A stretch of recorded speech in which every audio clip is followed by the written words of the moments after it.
Patient safety is a serious global public health concern, and patient harm is the 14th leading cause of the global disease burden. While in a hospital, 1 in every 10 patients is harmed. With this note, may I request the next speaker, Ms. Nirmala Margaret, to speak on monitoring patient safety. Mrs. Nirmala Margaret is our Additional Deputy Nursing Superintendent for Quality in CMC, and she is a professor of College of Nursing and the life member of Trained Nurses Association of India and Christian Medical Association of India Nurses League. Over to Mrs. Nirmala. Thank you, ma'am. Good afternoon. For the next couple of minutes, I will be speaking on the topic monitoring patient safety. Now, what is patient safety? According to the Institute of Medicine, it says prevention of harm to patients. And the Agency for Healthcare Research and Quality define it as freedom from accidental or preventable injuries produced by medical care. And medical injuries or accidents in hospital, errors in hospitals cannot be prevented. So we need to monitor it. And yesterday, one of the initial talks, it was emphasized that implementation of innovation is vain if monitoring is not done. So monitoring is something which is very essential. So what are the aims of monitoring? Do we monitor to victimize somebody, to find fault with our staff? No. The aims are prevention of errors, learning from errors, and culture of safety. Promoting a culture of safety is very essential in monitoring patient safety. Now, what are the different types or ways in which we monitor? A few months ago, a team of us visited one of the corporate hospitals in Bangalore, and we saw the nursing director sitting in her office doing the big boss job. She had a monitor in front of her, and she was able to monitor the patient safety. Did they have surveillance camera everywhere? Not exactly. The technology is so advanced that every recording done by any staff member or a healthcare professional can be captured sitting in one place. But is it feasible or affordable by all the institutions is our question. Patient monitoring can be done 100% if we have electronic medical record system and if it is well established.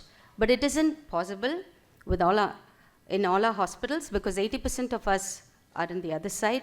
And in CMC, we have both electronic as well as paperwork still continuing. So ways to monitor, I would like to focus on 3 ways. One is report of adverse event, the clinical audits or the nursing care audits that we do from the regular data which is captured, and patient reported measures. An adverse events reporting system, as Dr.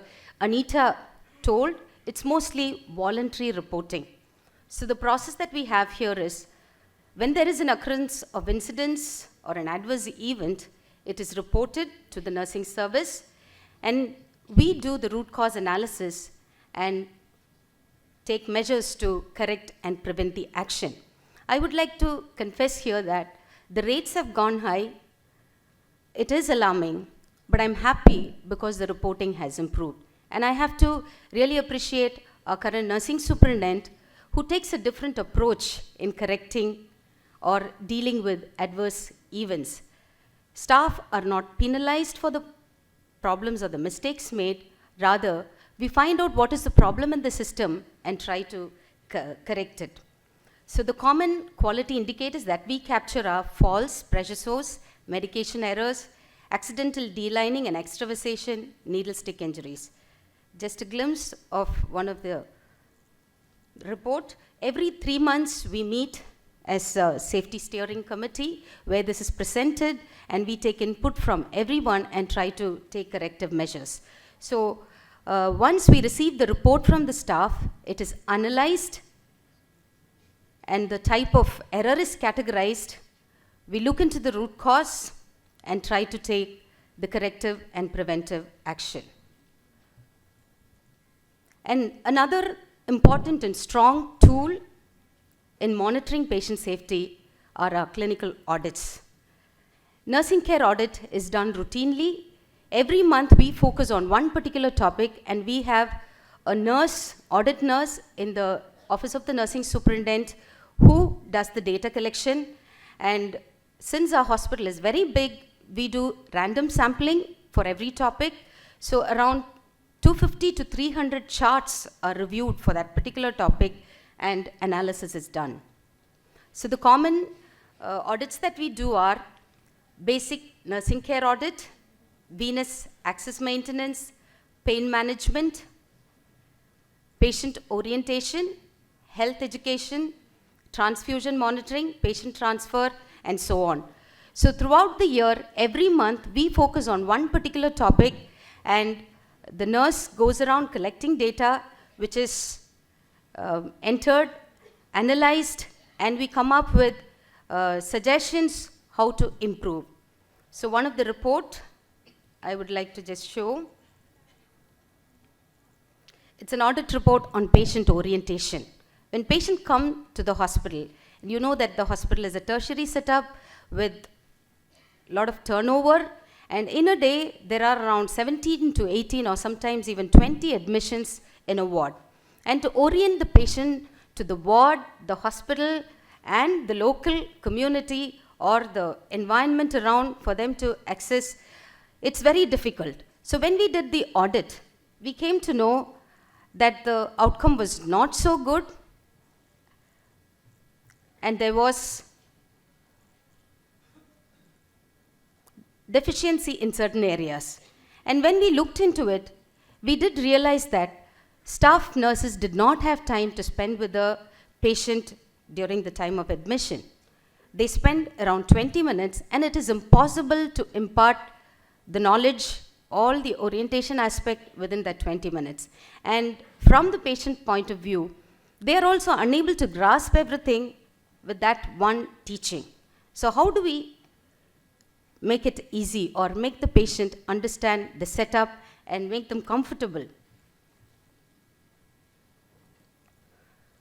So the outcome of this report is we came up with a patient orientation pamphlet, so which gives the important aspects of our hospital as well as ward setup and what they need to, the essential components of their stay, during their stay, what all they need to know is written there, and we are translating it in different languages which can be given to the patient so that they can go through it slowly. So clinical audits are a strong tool to bring about change in patient quality care. And the other important and effective tool, which most of the time is neglected, is patient-reported measures.